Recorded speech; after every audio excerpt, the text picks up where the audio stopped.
We really should have started the reviews with the Ryzen 9 7900. It's the most interesting out of them because PBO gets it the most performance, whereas the 76, 77 didn't really do anything. The reason it works here is because 12 cores pulls enough power that 88 watts actually becomes limiting, whereas the others, they're not really bouncing off that power limit too often. So we started on this one last. Is the last review. At least it's a good closeout to the 7000 non-X series, and we're going to try it out with PBO and show you what it actually does when there's meaningful uplift to be had. Let's get started. Before that, this video is brought to you by Thermal Grizzly. Thermal Grizzly's Hydronaut and Cryonaut thermal pastes are high-performing thermal interfaces for use on CPUs and GPUs. You can bring an old card back to peak performance by repasting it and doing preventative maintenance, and Thermal Grizzly's Hydronaut is ideal for water cooling and air cooling for new and old cards alike. Cryonaut paste is one of the top performing pastes for extreme overclocking with CPUs and GPUs and has been used in several world record scoring machines. Learn more at the link in the description below. For the background of the 7000 non-X CPUs, you can just go back to the 7600 review, watch a couple minutes of that one, watch the TDP section. That'll get you all caught up. We're not going to recap it all here. So the 7900 is a 12-core CPU from AMD using the Zen 4 architecture for $430. That positions it in direct competition with a 13700K. It's basically the same as the 7900X, except it has AMD's lower 65-watt TDP applied.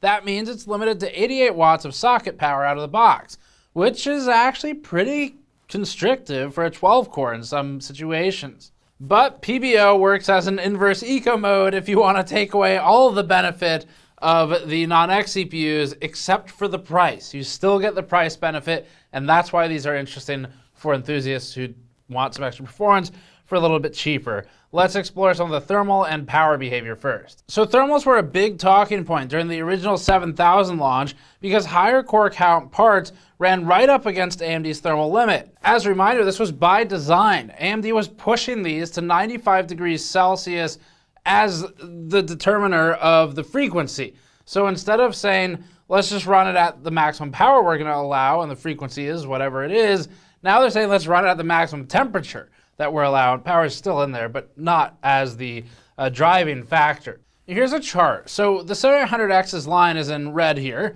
It quickly rises and holds steady at about 90 degrees Celsius. For the entire duration of the test, it never falls, and it rests there at steady state. Zen 4's boosting algorithm is holding it there, so it is working as designed, and that is how they want it to run.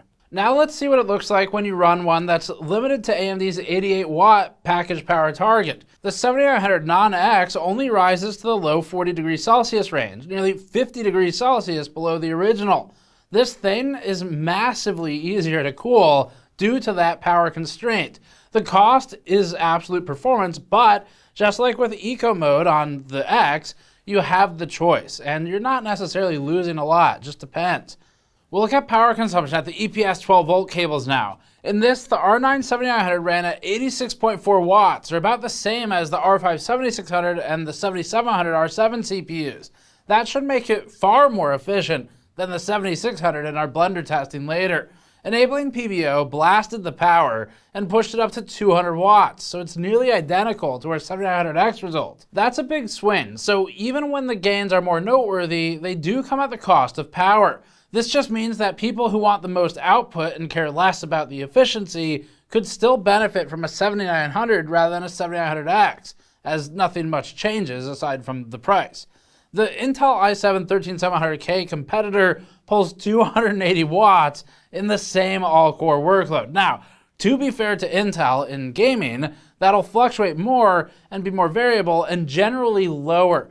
But for purposes of all-core tests, AMD is just far more efficient here. Well, at least that's what this next chart will show us, because power efficiency gives us a composite look at energy consumption during the course of a test.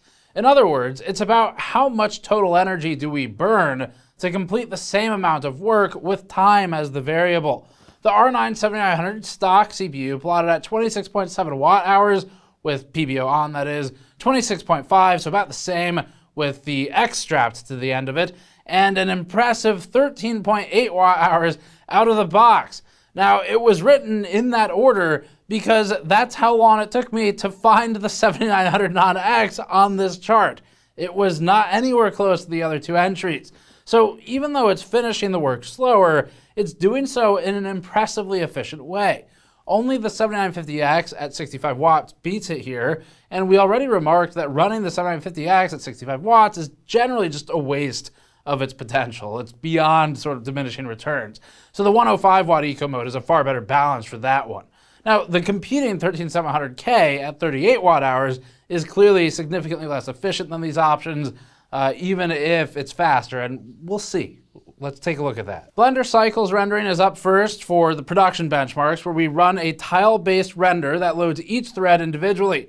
This is done with a custom in-house made render that helps tax the CPUs in a fair and comparable but realistic way. The chart positions the R9 7900 at 9.6 minutes to complete the render, with PBO posting an impressive reduction to 8 minutes, the exact same as our 7900X result. That means that the 7900X and the 7900 with PBO require 17% less time to render than the 7900 stock CPU, clearly illustrating that to save some money, you should just buy the 7900 and then enable PBO. It's easy. Moving to the i7 13700K competition, Intel's 8.2 minute result is better than the stock 7900 by a noteworthy 15%, but just behind the PBO and the XSKU results. This is a far closer match than in the 7700 versus 13600K benchmarks that we just looked at. Chromium code compile is up now, giving us a glimpse at performance when working with large code bases. The R9 7900 stock CPU completed the compile in 51 minutes here, which positioned it as faster than the 13600K, but slower than the 13700K. Enabling PBO helps, cutting its compile time by 9% and roughly equating the 7900X's result. It's within error, at least.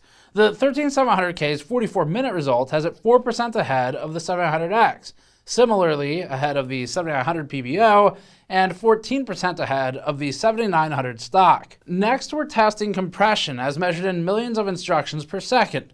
A higher result means that the compression work will complete faster. AMD has typically done well with its R9 CPUs in this test, and the R9 7900 shows that here too. The R9 7900 non-X CPU scored 153,000 MIPS, and enabling PBO actually does something this time. Finally, we should have started with this CPU, but we didn't have all the data done until we'd already completed the first two CPUs. This one's more interesting already. The PBO 7900 jumped 7.4%, which is more than we saw in some of the previous reviews, although we have other tests here that are more impressive still. And that puts it next to the 7900X and its 165K result, where the two are within run-to-run variance and functionally equal. Compared to the R7 7700 stock result, that's an uplift of 29%. But the true competitor isn't the cheaper 7700, it's Intel. The i7 13700K, currently a similar price, completed 157,000 MIPS. That has it behind the 7900 and the 7900X by more than just error this time. It allows the two a lead of 5%. So technically, it's ahead of the 7900 stock, the 13700K landing just between all of the R9 7900 results, so we'll need the other benchmarks here to really make a judgment. The charts get shaken up in decompression testing. The AMD 7900X and 7900 PBO are the same and are within error. That's why the PBO result is technically ahead. They're within variance, but the 7900 is still outside of variance. It allows the PBO result a relatively massive gain of 14%. It's a lot more than, again, we saw in the past two reviews. The Intel competition 163K result leaves a lot to be desired here. AMD is the victor in this one. While it looked weak at the 7700 versus the 13600K, it may have better footing in the 7900 class CPU versus the 137. Adobe Premiere is what makes our world go round, despite sometimes it rendering more crash reports than frames. This test looks at video editing and playback performance, and the R9 7900 stock CPU scored 1,073 points in aggregate between filters, effects, renders, and playback. Enabling PBO got us to 1095 points, so no meaningful change. The 7900X ran ahead of both at 1148, or 7% ahead of the 7900 stock. The 13700K isn't advantaged here like it is in some other tests, so this has been a cleaner back and forth between it and the 7900. It's just between them this time. Adobe Photoshop is our last production benchmark before we get into some gaming tests. This one looks at filters, saves, warps, transforms, and effects. The Photoshop results had the R9 7900 stock CPU at 1501 points in aggregate, which ties it with the 13600K. It's not a great start. The 7950X stock CPU has always struggled in this particular test because it's just not really benefited here by the extra cores, at least with our platform and test methods. And that's because Photoshop has other preferences. The 7900 PBO result didn't change much, but it did equate the 7900X at least, so that's something. The 7700X does well here for reasons that we explained in our original X series CPU reviews previously, so we'll leave that discussion there. But as for Intel, the 13700K leads the 7900 stock result by 9% and the PBO boost by 7.8%. So for games, we'll start with Shadow of the Tomb Raider. The CPU isn't targeted at the gaming-only market, but if you mix gaming and production, it definitely should hold on its own. Let's see how it does in the first test at 1080p. And there's not a lot to discuss here. Even at 1080p, the GPU constrains the difference between the CPUs in the top half of the chart. The 7900 runs with an error of itself with PBO applied, and this is with the 3090 Ti, by the way, and also it's right next to the 7900X, so not too interesting there. The 5800X3D takes the leading position, running 6% faster than the 7900. Rerunning it with an RTX 4090, the data is more interesting. Now, the 7900X and the 7900 PBO results are 7% faster than the stock 7900.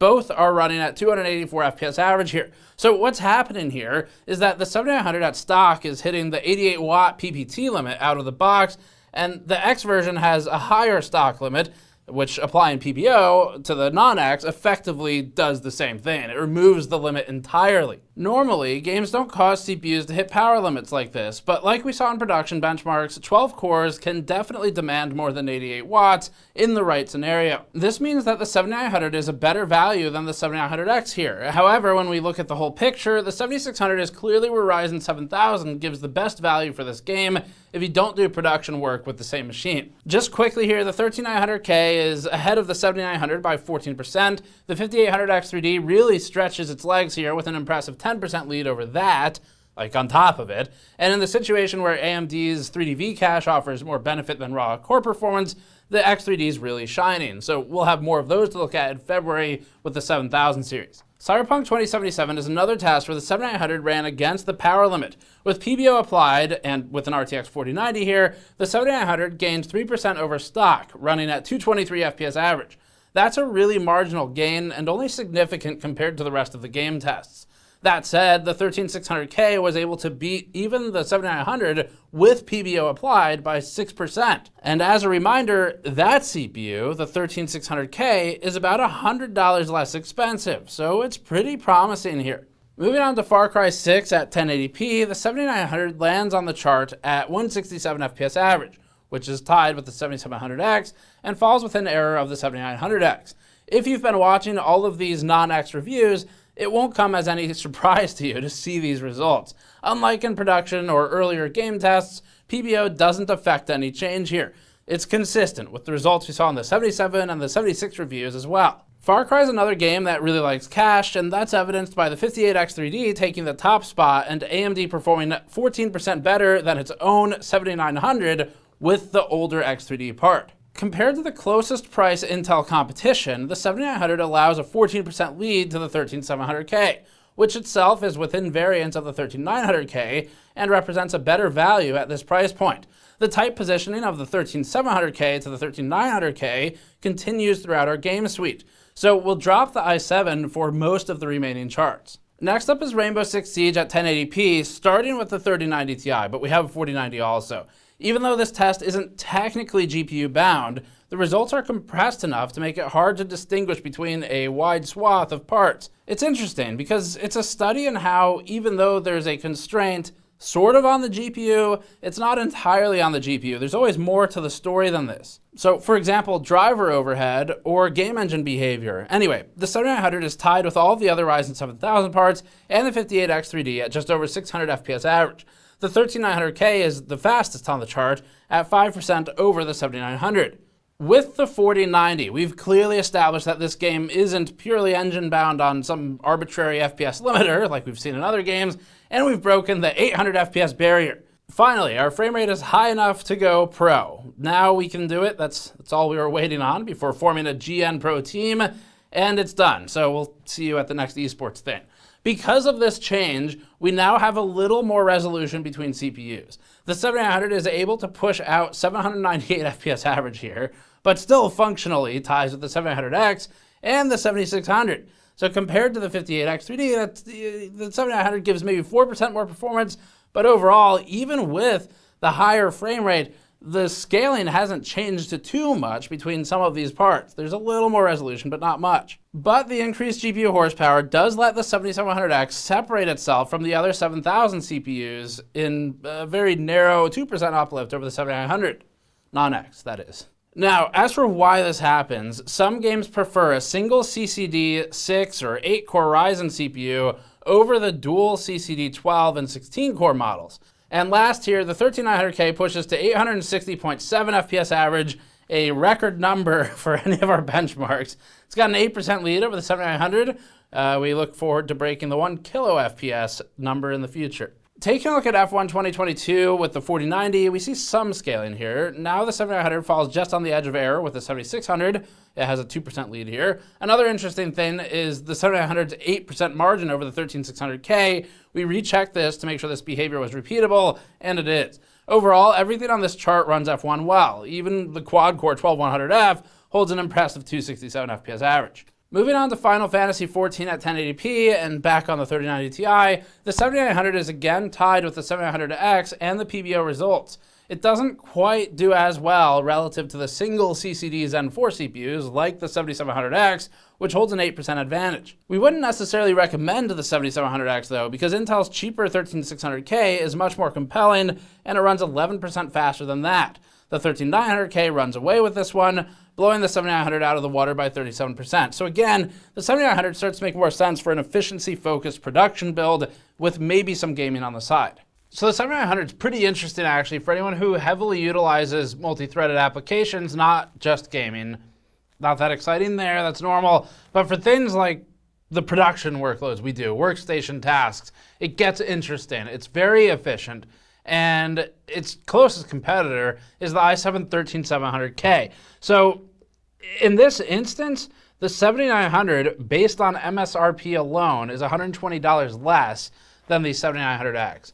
It makes no sense to buy the 7900X for $120 more than this part, because even if you want the full performance of the X, just buy this thing and go turn PBO on. You get most of the way there, or all of it in some cases. And PBO, if you're wondering if you haven't used it, it's not like a manual overclock. You're not going to spend a couple hours dialing it in. You basically go into BIOS, literally toggle something, and then there you go. So pretty easy way to save $120. Now, MSRP is not always reality, so we expect the 7900X will be lower than MSRP when this video posts.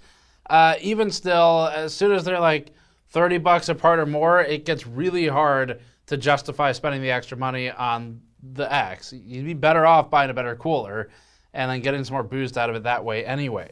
As a quick recap of performance, with PBO, it trades with the 13700K, so it's like 2% faster in Blender. It's a couple minutes slower compiling Chromium as an alternative. And at stock, the 7900 doesn't hold up well in Photoshop comparatively. It gives the 13700K a 9% lead there, and PBO only makes it a little bit better. You definitely get more performance from something like a 7950X or a 13900K, but that requires upping your budget by $150 to $250. So this is a decent compromise, either this or the 137. At stock, power and thermals are obviously way down versus the 7900X, and PBO puts it right back up to 200 watts, wiping that out. The stock efficiency is really good here, just like we saw with the other chips, but it gets better with these higher core count CPUs. They pull more power in general, and for the way we do our efficiency testing, you're not losing enough of the performance, so they look really good in efficiency. The only place where there's serious diminishing returns that we've seen so far is the 7950X with a 65 watt eco mode. That gets to be a little bit silly because you're cutting off actually a meaningful amount of performance that we wouldn't want to do in our own production rigs. But anyway, the 7900, it's easily capable of gaming. If that's all you're doing though, the value is simply not there. Shouldn't be a surprise. This is too high of a price class for only gaming, honestly. You should be looking at a 13600K instead. It's the best option while saving you the most money. It's $100 less than this, and it's about tied in the worst cases with the 7900, and in some it's better. So you could easily opt for the 7600 as a budget AM5 option. It's tied with the 7900 in Cyberpunk and Siege and Tomb Raider, and it's way cheaper. But for production tasks, the 7900 makes sense here. And again, the price cut from the X makes it far more appealing than it used to be. The 13.7 though is a pretty fierce competitor in some applications. Overall though, we do think the 79 at this newer price is a lot more interesting than any of the other non-X CPUs that AMD has just launched today.